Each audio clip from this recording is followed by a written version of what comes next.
Hi guys, welcome to Inspired by Success podcast. I'm your host, Linda Vo, and today I have a special guest named Richard Voice, who is the co-founder of the app Crypto Spend. Richard and his partner launched the app in 2018. They're based in Sydney and it has over 17,000 users. It's expanding rapidly and it has its sights on expanding into the New Zealand and the Asian market. So I am personally a user and a big fan of this app myself.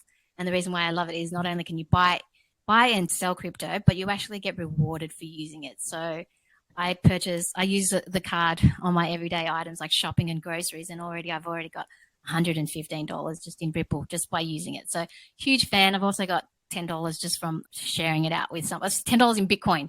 So you get rewarded in Bitcoin as well, just for sharing and referring it to your friends. And I love the app. So welcome to the show, Richard Voice.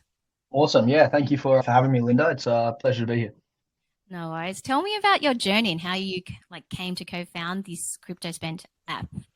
Well, it's really quite funny, actually. I met my co-founder at UTS back in 2018. Surprisingly, we met in, just one of those random classes that you have, one of those compulsory classes. And my co-founder, Andrew, initially had this idea of utilizing Bitcoin and giving it real world utility. And that's where the initial idea of a crypto card came in. And both of us having an entrepreneurial mindset thought, let's really give this a crack. Let's figure out how we can do this. And we see a gap in the market and a need for a solution like this. And that's kind of how the journey started.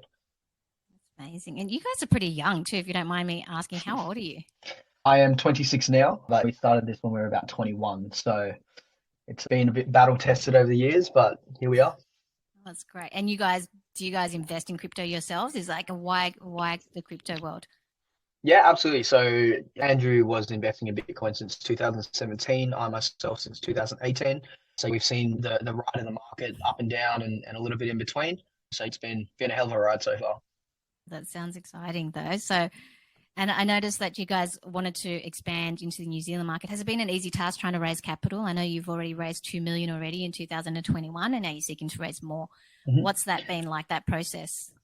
Yeah, I mean, I think the state of the capital market really depends on the market globally as well as the state of the market here in Australia. To date, from 2018 to now, we've raised just over 2.5 million. And with that, we've been able to grow to over 23,000 customers now, launching things like our rewards program, as you mentioned before, with referral programs, and really just getting the whole setup with strong partners like Visa and all the rest on the other side. So we are capital raising now to fuel the expansion because we are fintech and we want to grow and we want to see accelerated growth while we work with not only our customers, but third parties as well. So yeah, look, New Zealand's always been on the roadmap for us, and we really want to make it clear that we are doing our best to bring this product to New Zealand customers, as well as take a form of crypto product across the rest of APAC. That's encouraging. Are you trying to get capital from outside of Australia as well, or just within Australia?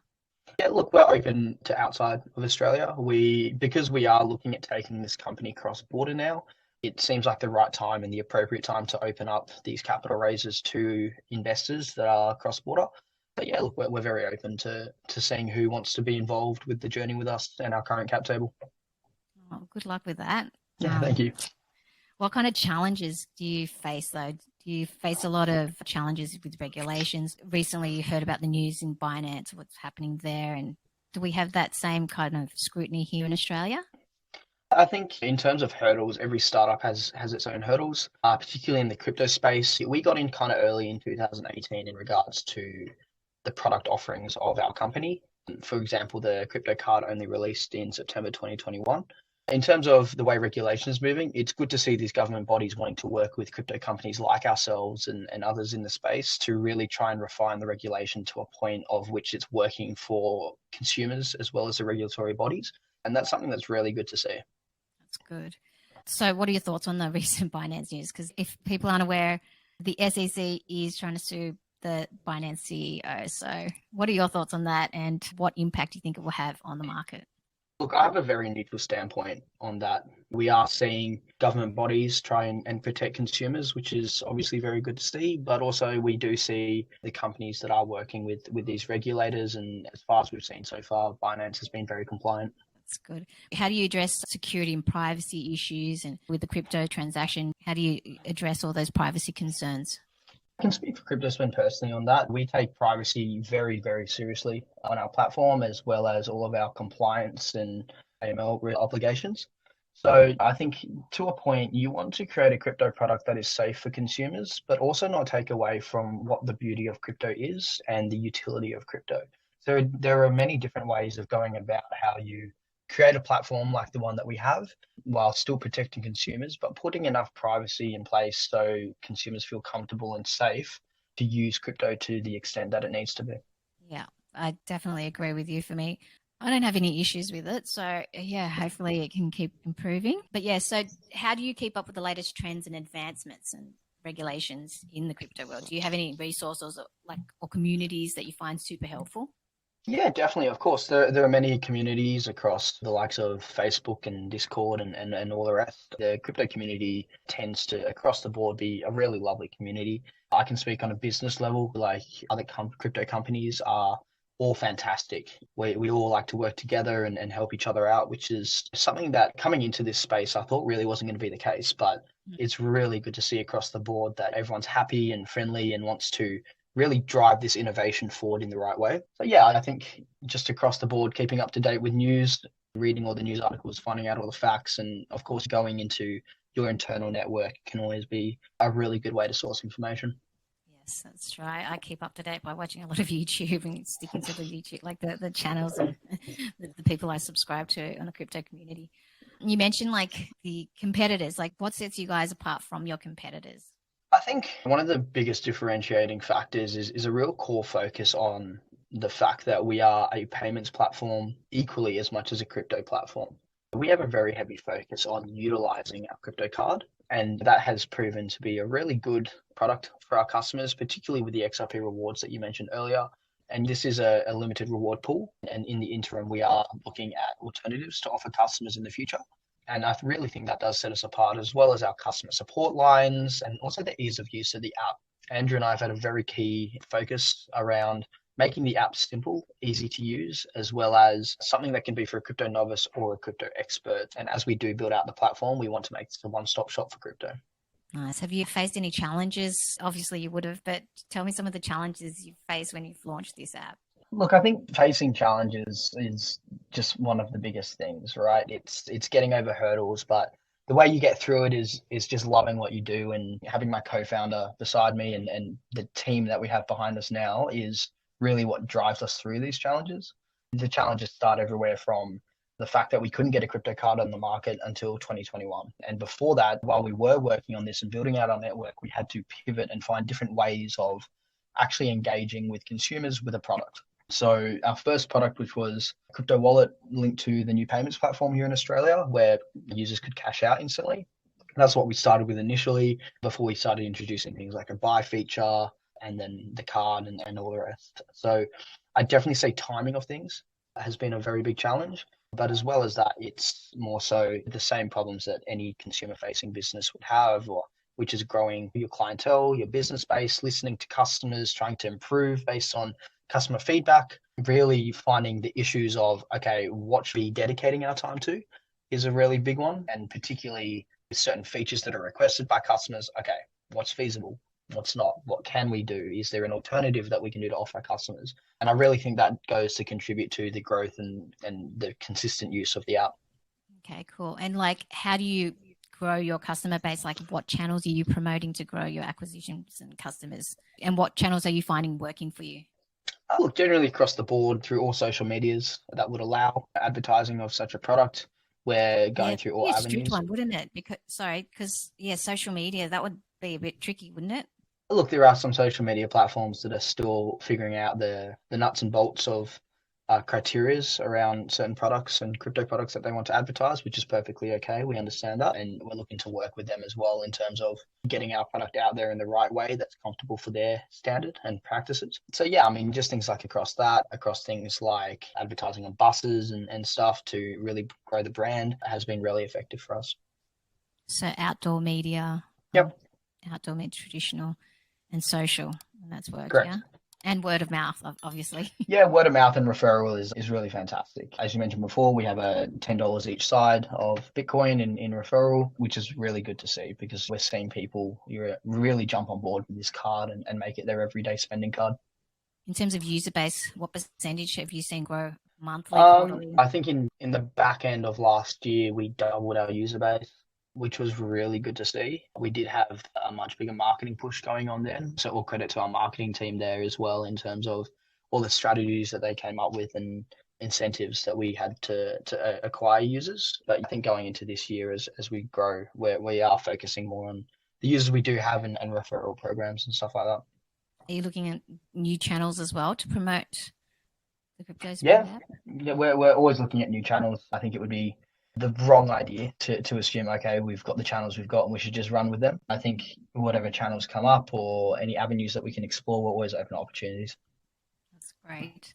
So I know that building a startup is really, really tough, no doubt. But how do you stay positive and motivated, especially when you face setbacks or uncertainties, especially in the crypto world? That's a really good question. I think having a support network behind you is incredibly important, particularly when you are running a startup, having loved ones and family support you helps a lot. But also being able to acknowledge that there are going to be setbacks and when setbacks do happen to be able to talk to people about them. That's why the value behind having my co-founder has been really great value for ourselves, I can say.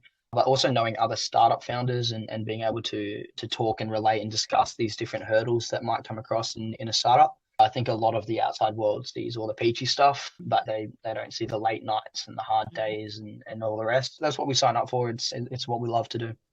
Did you guys bootstrap at the beginning, like yourselves, invest in your own money, or? Yeah, look, at the very beginning, it was Andrew and I doing full-time uni and working on the side while working on crypto spend, which was back in those days, which was fun. But yeah, the initial startup of the company was us pumping our side jobs into the business, as well as being very resourceful, right? You've got to use the resources around you and you find all sorts of creative ways in order to slowly build up an app. And a lot of third parties and platforms offer really good credit programs and incentives in order for you to actually get it off the ground. Nice. Now it's all about pitching to investors to get to the next round, right? Oh, it's good fun. Good fun. Yes, I can imagine. So, like as you mentioned, long hours, working hard. When you were working and part time and doing uni, how did you manage your time and keep things organized, especially and grow it to the way it is? Like, did you complete your uni course or wait Yep. till you finished? What happened?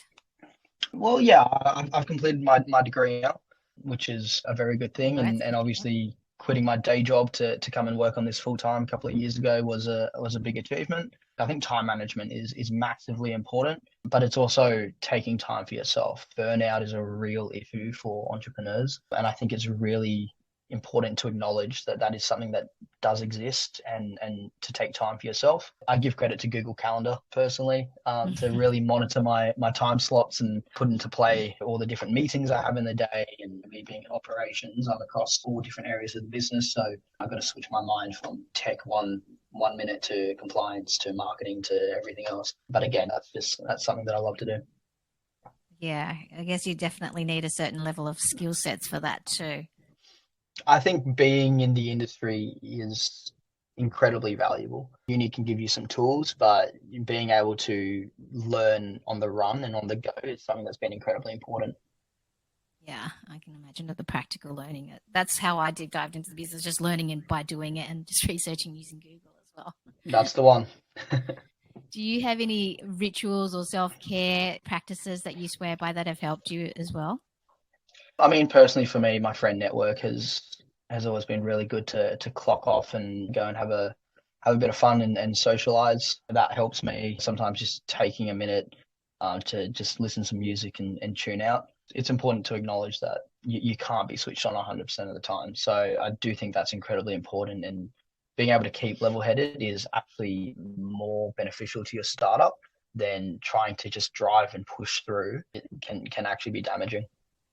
Exactly. Do you have any hobbies that are not related and interests outside of crypto? Work. Something that you Yeah, I mean, particularly through COVID, I was lucky enough to be close to a beach. So I picked up quite a bit of surfing, Oh, which was nice. really good. That was just wonderful because it allowed me to step away from my phone for a couple of hours and just go out and catch a few waves. So that definitely is up there. Nice. And do you have any mentors or books or podcasts that you swear by and that have influenced your journey?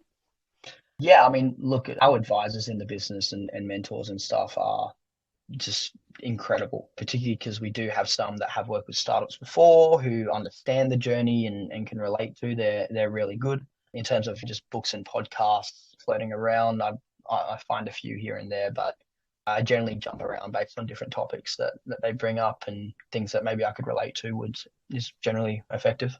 What books or podcasts can you name any? I mean, look, in terms of just general learning, Rich Dad Poor, is it Rich? yes, that's the one. I read that a while ago, so that was a really good book to just kind of improve my general knowledge on understanding on a fundamental level, which was quite effective for me. Nice. Cool. Do you also have any exciting developments like in the next 5, 10 years for crypto spend? Like what are the big dreams that you have for the company? Yeah, I mean, absolutely. From day one, it's been an ambitious vision that you do step by step to really build out the business. So going to New Zealand for one is definitely one that's coming up. It's taking a form of crypto payment product across to APAC, which is something that we have our sights on. And look, eventually just getting this kind of product into consumers' hands all over the world would be fantastic. And that's something that we're going to strive towards and really drive towards. And hopefully that all pays off in good time, but we want to do things the right way. So whatever amount of time it takes, we'll push through to Nice. Global domination. I like it. it. Do you guys have a lot of your staff here in Australia so far, or are they remote, or how does that? Yeah, we have on the ground here in Australia, primarily based in Sydney, across all areas of tech, compliance, marketing, customer support, and we also have an international support staff as well who man the 24/7 chat. Andrew and I and the rest of the team sleep at night. They're really fantastic as well. We really do our best to extend the company culture across the board globally to the entire team. I think that's also a very important thing to note is company culture and just making sure that all the employees are well looked after, they come first, and making sure that their health is in a good state in order to operate at their maximum capacity. So that's what's the like that's the company culture. What's the mission and the culture like? I think it's giving people the ability to be heard, I think is really important, and making sure that they know that they're important and they're playing a role in the company. That personally for me has been quite important to just really acknowledge and make sure that everyone is enjoying what they're doing, is enjoying waking up and going to work, or clocking on and stuff like that. We do believe in making sure that there's a few fun things that go on in the company and some good memories being made to really just improve that quality of life. So it's not just waking up and needing to go to work, it's waking up and wanting to go to work. Yeah, because sometimes startups, like I've worked in a startup before, there's a lot of hard work, but there's a lot of play, and it's good close knit culture as well. So Absolutely. yeah, and in terms of your leadership style, what's your leadership style compared to your co-founder Andrew's? I think Andrew and I really balance each other out super well. There will be things where he just wants to go A to Z, and I'll say, hang on, what about all the letters in between? And then there will be things that I want to go A to Z, and he'll go, hang on, no, we've got to do different things there. So I think in terms of our leadership style, number one is being able to compromise and to be on the same page, particularly when it comes to things of bigger business decisions or decisions about the team and different things like that. But I think our leadership style also extends to hearing people out, talking and communicating with our team and getting their opinions. Our team and their minds are so valuable and their opinions are so valuable and have contributed so much towards the initial growth of this business. It's about hearing out their opinions. It's not just what Andrew and I want. It's about really sitting down, having a round table discussion around, okay, this is where we're headed. Who wants to weigh in? Why should that happen? It's questioning all these different things and finding the best path. Sometimes, like I found with founders that work together, it's usually one that's a visionary and one that's the doer that does and make sure the visionary gets everything done. Or it could be the one person is the creative and the other is the maths genius. So is that? What's it like with you guys? Look, I'm definitely the talker, and Andrew is definitely one to knuckle down and really get things done as well. So sometimes it does counter, and I'm better suited to sit down and get things done and execute on each other's visions. So I'd say it does balance out. Nice. Sounds like a great company to be in. Yeah, I'd hope so. Awesome. So, is there any last things that you want to take away, or if someone wants to find you, how would they find you? How would they find out about CryptoSpend? Like, where would they follow you? Yeah, perfect. So we're on all socials across Twitter, Instagram, Facebook. Look out for the blue tick. That is important. We are verified. We also have 24/7 customer support on our website, cryptospend.com.au, as well as in the app. You can access our support stuff through the app. I'm on LinkedIn personally, which is how you found me, Linda. Just all sorts of different ways to contact us. But if you're always wanting to find out more, just visit our website or visit our support staff, and they'd love to help you out. Awesome. Well, that was a lovely chat, and I really appreciate your time. And if there's any questions, feel free to reach out to Richard. And yeah, it was lovely to chat to you, Richard. All the Perfect. Thanks best for the with time, Crypto Linda. Spend. No Appreciate worries. it. Thank you.